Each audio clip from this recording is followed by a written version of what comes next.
Right now, Arsenal aren't just top of the Premier League, they're top of the Champions League, and they're actually looking like the best team in the world right now. They've just outplayed Bayern Munich at the Emirates Stadium, beating them 3-1. This means that they've gone for the entire Champions League season so far unbeaten, winning 5 out of 5. And not only that, they've got the best defensive record in the land. In the league, they've only conceded 6 goals and lost once the entire season.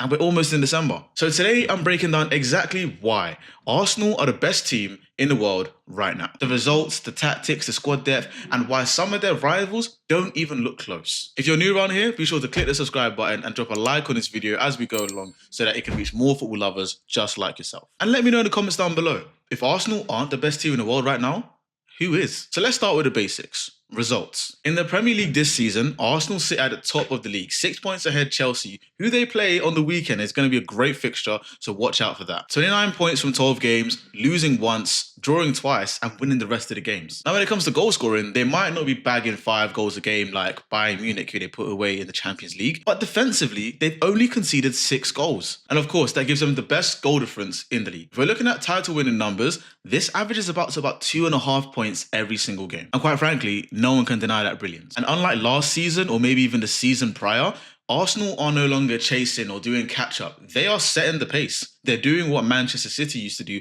when they ran the league rugged. Teams like Chelsea and City, and maybe Liverpool, all the way down in 12th, are playing catch-up. And when I say catch-up, they're trying to stop Arsenal from storming away. Right now, there's a 6-point gap. By the end of Sunday, it could be 9 points. Now, if you add European football into the mix, in the Champions League, they played 5 games and won 5. This includes a 3-1 victory earlier this week against Bayern Munich and a 4-0 thrashing of Atletico Madrid. Bear in mind, Bayern Munich were also unbeaten in the Champions League, scoring the most amount of goals. Them, Arsenal and Inter Milan were all joint first. Now in the Champions League, they've also beaten the likes of Athletic Bilbao, Olympiacos and Slavia Prague. But the fact that they are showing dominance both domestically and in European football, this is teeing up for a very, very dominant Arsenal side. And some people aren't even asking the question of, will Arsenal win the league anymore? Now it's, will Arsenal win the league and the Champions League or the FA Cup? People are thinking that Arsenal might just do the double. People, yeah, I'm people. Now, it's not just vibes, it's not just set piece FC, but if you actually look at the stats for the month of November, Arsenal are leading the Premier League in the amount of open play goals scored in the entire month. I know, right? Arsenal, goals from open play, what the hell happened to the set pieces? I thought, yeah, narratives are wrong. Now, before the international break, they drew 2-2 to Sunderland. But before that, Arsenal were on a 10-game winning streak, which included an 8-game streak of clean sheets back to back. If that doesn't say dominance, then I really don't know what does. One of the reasons why Arsenal is the best team in the world right now is because it doesn't seem like they have an over-reliance on one player. Now, over the past couple seasons, they've over-relied on Saka, over-relied on Odegaard as well, and they've always been crying out for that number 9 to come into the game and bag goals when they need it. In the summer, they splashed out on Victor Gyökeres, a marquee marksman who made his trade scoring goals for fun in Portugal for Sporting. However, Victor Gyökeres has been missing for the last couple of games, and Arsenal don't seem to miss him. They beat Bayern Munich 3-1. They beat Tottenham 3-0. They look quite comfortable even without their leading marksman. And you might say, okay, well, they're still relying on Saka. I don't think that's true, because any Arsenal fan right now will tell you Saka's performances haven't been the greatest. It's not like he's bagging week in, week out. It's not like we're relying on his set piece assists as we did probably last season or the season before. New signings like Eberechi Eze, new signings like Martin Zubimendi are really proving their worth, chipping in with the goals and the assists. The entire Arsenal squad now, it doesn't seem like there's any chink in this armour. It doesn't seem like there's any weak points. If you look at the defence, Gabriel is injured right now. Mosquera and Hincapié have both deputised for him during his absence, and they don't look out of place. When it comes to right back, if Jurriën Timber, who's been in amazing form the entire season, if he needs a rest, Ben White, a very good right back, a very, very good capable right back. At left back is probably where Arsenal are the most stocked in defence, because you have Calafiori, who's been in fine form, Miles Lewis-Skelly, who last season everybody saw his quality, and Hincapié as well, who can play left back and has played there for Bayern Leverkusen. Again, their system was slightly different because of 3 at the back, but still, he has proven that he can play there in defence. If you go into the midfield now, Zubimendi, Rice and Eze. Eze, who is actually covering for an injured Martin Odegaard. You've then got players like Norgard, players like Marino, players who can actually come into the team, and it doesn't seem too different. The biggest difference is probably Zubimendi and Norgard, and that's mainly because Norgard isn't the deep-lying playmaker, someone who's going to be the metronome, keep things ticking in midfield. Zubimendi is definitely that. Now, if you go up front, this is where things really start to look stocked for Arsenal. On the left-hand side, you've of course got Martinelli, you've got Trossard. On the right-hand side, you've got Saka and Madueke. And if you look up front, all three of Arsenal's main strikers are out. Victor Gyökeres, Kai Havertz, and Gabriel Jesus. But Mikel Merino, over the last 18 months, has been an absolute revelation, not only for Arsenal, but also for Spain, scoring goals and important goals at that. You blend all of this squad depth and quality with the fact that Arsenal can tactically adapt to any sort of game state right now. This team is seriously cooking. When it comes to a low block, you've got players like Madueke, players like Eze, players like even Zubimendi who can pick out passes, who can create a bit of flair to unlock these very stubborn defenses. If we're talking about long balls, stick Marino up front. He will header it down. He is the ideal target man. Him and Mateta are probably like the best target men in the league right now. If we want to talk about wing play, Bukayo Saka, one of the best in his position at what he does, taking defenders down line. He can beat them inside and whip across, or beat them outside and whip across. It doesn't really matter. And then lastly, set pieces. Arsenal are the best in the business when it comes to set pieces. And set pieces is funny because for a very long time, it was something that was reserved for, the smaller teams that are in the league that are really trying to fight and get points off the big teams. They will dominate and bully teams when it comes to set pieces. But when Pep Guardiola stepped into the league, he actually took that to his advantage. If you look at some of the seasons where City were really dominant in the title race, they scored quite a few goals from set pieces. Liverpool likewise. Now I get it. People might say, oh, Arsenal are scoring all their goals from set pieces. The stats clearly say otherwise. And this is the reason why I don't think there's a single team right now, the way Arsenal are playing, I don't think there's a single team that is better than Arsenal right now. Bayern Munich were probably the closest to being, Arsenal's biggest challengers when it comes to who's the best team in the world right now.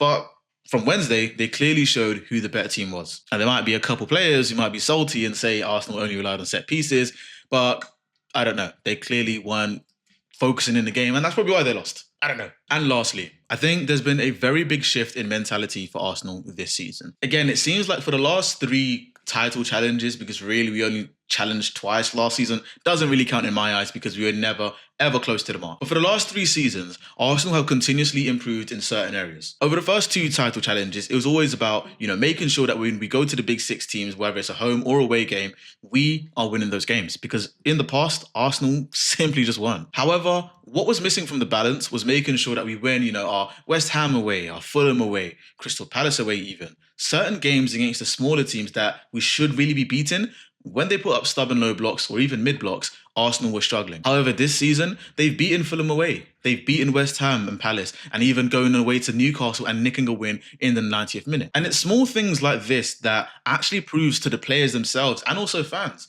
that it doesn't necessarily matter if they, go 1-0 down against Newcastle. They can get back into the game. It doesn't matter if it's a bogey ground like Fulham and Craven Cottage, a very tight game. They can still get the win. Now, of course, people might say, oh, well, Arsenal didn't beat Liverpool. They didn't beat Manchester City. No team goes 38 games winning every single game. However, I think until Arsenal do something of that ilk, people won't give Arsenal the flowers that they deserve. For whatever reason, I don't know. Now, no team is perfect. No team is going to go 38 games unbeaten and winning every single game. However, I feel like in the media, unless Arsenal do something of that ilk, they will never credit Arsenal. They won't say that Arsenal's mentality has shifted into the mentality of winners. They won't say that Arsenal are now looking like the team that can actually win the league. A lot of people bring a lot of if, buts, and maybes, and I think that's probably because we haven't got it over the line. However, with that being said, that shouldn't be the reason why people think Arsenal can't do it, just because they haven't done it. Because in that case, no one could ever do anything that they haven't done before. Because in that case, no one will ever do anything for the first time or the first time in a long period of time. In my mind, it makes no sense. If a team is displaying all the qualities to be the team to beat, having a very good lead both in Champions League and in the Premier League, you can't now discredit that team and say that they can't win the league mainly because they haven't done it before.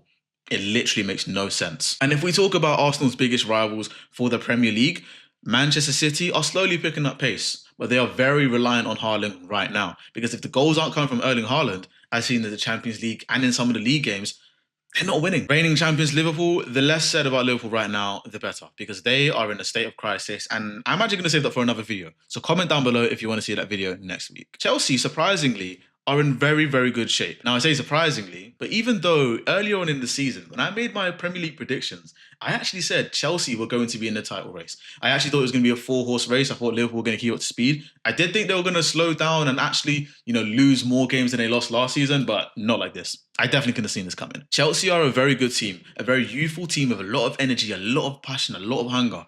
However, I don't think they're as well-rounded as Arsenal.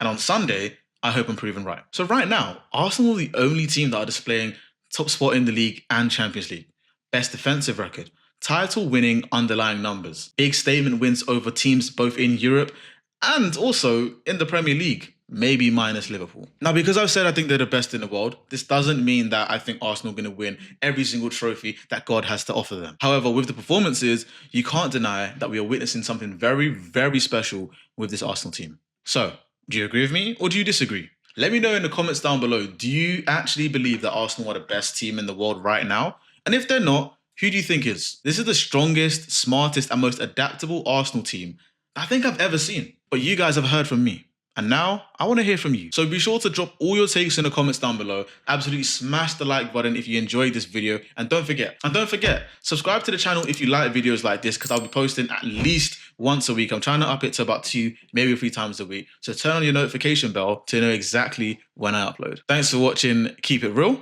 And I'll see you when I see you in a bit.